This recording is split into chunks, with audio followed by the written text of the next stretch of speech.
नमस्ते।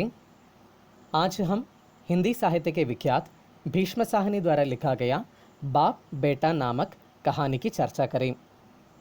देखिए, बाप बेटा अच्ഛനും मगനും। श्री भीष्म साहनी आधुनिक हिंदी के कथा लेखकों में एक है।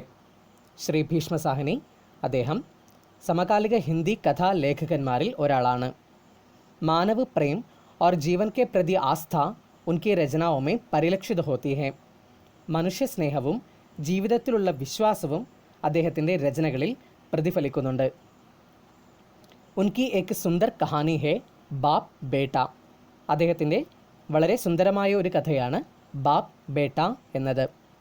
इसमें मानव मन की अत्यंत जटिल संवेदनाओं की मार्मिक अभिव्यक्ति हुई है। ഇതിൽ മനുഷ്യ മനസ്സിൻ്റെ അത്യന്തം സങ്കീർണമായ അല്ലെങ്കിൽ പ്രയാസമേറിയ വികാരങ്ങളുടെ ഹൃദയസ്പർശിയായ ആവിഷ്കാരം നടന്നിട്ടുണ്ട്। इसमें एक ऐसे पिता का वर्णन है जिसने अपने एकमात्र पुत्र को सेना में भर्ती करवाया है।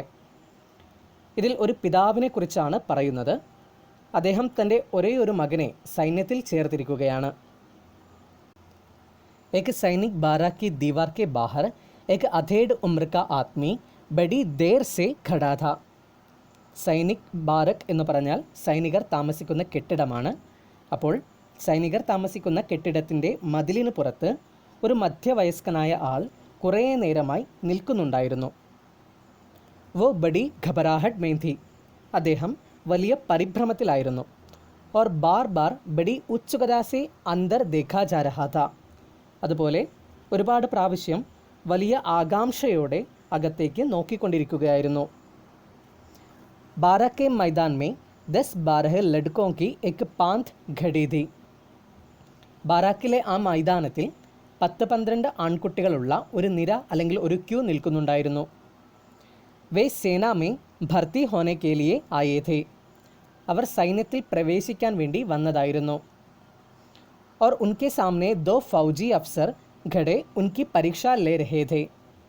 പിന്നെ അവരുടെ മുന്നിൽ 2 പട്ടാള ഓഫീസർമാർ നിന്ന് അവരുടെ പരീക്ഷ എടുത്തുകൊണ്ടിരിക്കുകയുമായിരുന്നു। इतने में एक बूढ़ा आदमी उस अधेड़ आदमी के पास आया। ഇത്ര ആയപ്പോഴേക്കും ഒരു വൃദ്ധനായ മനുഷ്യൻ ആ മധ്യവയസ്കനായ ആളുടെ അടുത്ത് വന്നു। उसके पूछने पर अधेड़ आदमी ने बताया। അദ്ദേഹം ചോദിച്ചപ്പോൾ ആ മധ്യവയസ്കനായ ആൾ പറഞ്ഞു, ഉസ്കെ കേവൽ ഏക് ഹി ബേട്ട ഹൈ। അദ്ദേഹത്തിന് ഒരേ ഒരു മകൻ മാത്രമാണുള്ളത്। കുച്ച് ദേർ ബാദ് ഉസ്കെ ബേട്ടയ്ക്ക് പരീക്ഷ ശുരു ഹുയി। കുറച്ച് സമയത്തിന് ശേഷം അയാളുടെ മകൻ്റെ പരീക്ഷ തുടങ്ങി। ഏക് അഫ്സറിനെ ഭേന്ദ് സെ ലഡ്കെ ഗുട്ടനോ കോ ടക്കോര। ഒരു ഓഫീസർ ചൂരൽ കൊണ്ട് ആൺകുട്ടിയുടെ മുട്ടുകളിൽ അടിച്ചു। वो अपने दोनों हाथों से उसका शरीर टटोलने लगा। അയാൾ തൻ്റെ 2 കൈകൊണ്ട് അവൻ്റെ ശരീരം മുഴുവനും തപ്പി നോക്കാൻ തുടങ്ങി।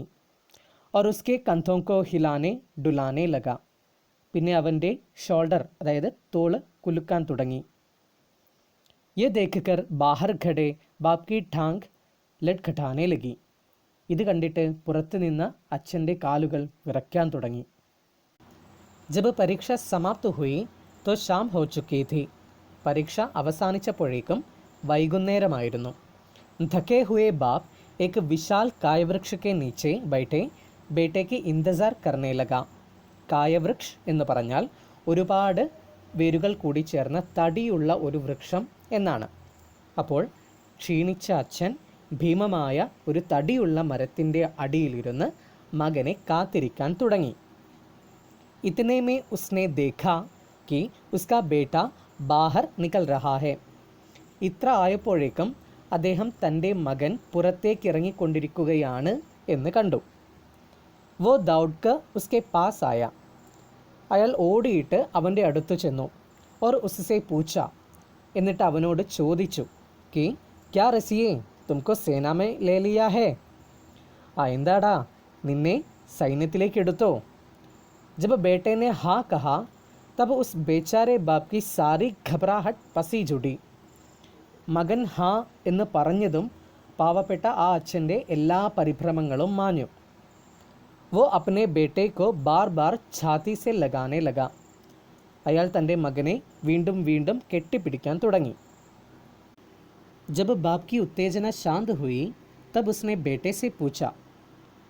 അച്ഛൻ്റെ ആവേശം ഒന്ന് കെട്ടടങ്ങിയപ്പോൾ അദ്ദേഹം മകനോട് ചോദിച്ചു, ക്യാ അഫ്സറിനെ തുമാരി ഉമ്രക്കെ ബാരമേം പൂച്ച? ഓഫീസർ നിൻ്റെ വയസ്സ് ചോദിച്ചിരുന്നോ? ബേട്ടനെ ഉത്തർ ദിയ. മകൻ ഉത്തരം നൽകിയത് ഇങ്ങനെയായിരുന്നു, കി മാ കഹത്തി ഹേ കി വ 16 സാൽ കാ ഹെ. അമ്മ പറയുന്നത് അവന് 16 വയസ്സാണ് എന്നാണ്. ഓർ ബാപ്പ് കഹത്താ ഹേ കി 17 സാൽ 2 മഹീനെ കാ. പിന്നെ അച്ഛൻ പറയുന്നത് 17 വയസ്സും 2 മാസവുമെന്നും. യേ സുൻകർ ബാപ്പ് കി ദേഹ് ഫിർ കാംപ് ഉഠി. ഇത് കേട്ടിട്ട് അച്ഛൻ്റെ ശരീരം വീണ്ടും വിറച്ചു. ഉസ്നെ കഹാ കി മാ ഗൽത്തി കഹത്തി ഹെ. അയാൾ പറഞ്ഞു, അമ്മ പറയുന്നത് തെറ്റാണ്. ഓർ പുരോഹിത് കി പന്നി മേ ഭി തേരി ഉമ്ര 17 ബരസ് 2 മഹീനെ കി ലിഖി ഹെ. പുരോഹിതൻ്റെ വെള്ളിക്കടലാസിൽ പോലും നിന്റെ വയസ്സ് 17 വർഷവും 2 മാസവും എന്നാണ് എഴുതിയിരിക്കുന്നത്. ഉസ്നെ ചേതാവനി ദി കി ഫൗജ് മേ കിസിക്കോ 16 ബരസ് നഹി കഹന. അദ്ദേഹം ഒന്ന് ഓർമ്മപ്പെടുത്തി, സൈന്യത്തിൽ ആരും 16 വയസ്സ് എന്ന് പറയില്ല. ക്യോങ്കി ഇസി സേ വോ ഫൗജ് മേ സേ നിക്കാൽ ദിയാ ജായേഗ. എന്തെന്നാൽ ഇങ്ങനെ പറഞ്ഞാൽ അവനെ സൈന്യത്തിൽ നിന്ന് പുറത്താക്കപ്പെടും. ജബ് 7 ബജെ കി ബിഗുൽ ബജി തോ ബേഠാ ഉടാ. 7 മണിയുടെ കാഹളം മുഴങ്ങിയപ്പോൾ മകൻ എഴുന്നേറ്റു. ഓർ ബാപ് കെ പാവ് ചുവേ. എന്നിട്ട് അച്ഛൻ്റെ കാൽപാദം തൊട്ടു. ബാപ്നെ ബേട്ടെ കോ ഛാത്തി സെ ലഗായ. അച്ഛൻ മകനെ കെട്ടിപ്പിടിച്ചു. ഓർ ആദേശ് ദിയ. എന്നിട്ടൊരു നിർദ്ദേശം കൊടുത്തു, കി ഫൗജ് മേ സബ്കെ സാത്ത് ഭായി ഭായിക്ക് തര രഹന. എന്തെന്നാൽ സൈന്യത്തിൽ നീ എല്ലാവരുടെ കൂടെയും സഹോദരനെ പോലെ നിൽക്കണം. സച്ച് ബോൾന. സത്യം പറയണം. ഓർ അഫ്സർ കാ ഹുക്കും മാനന.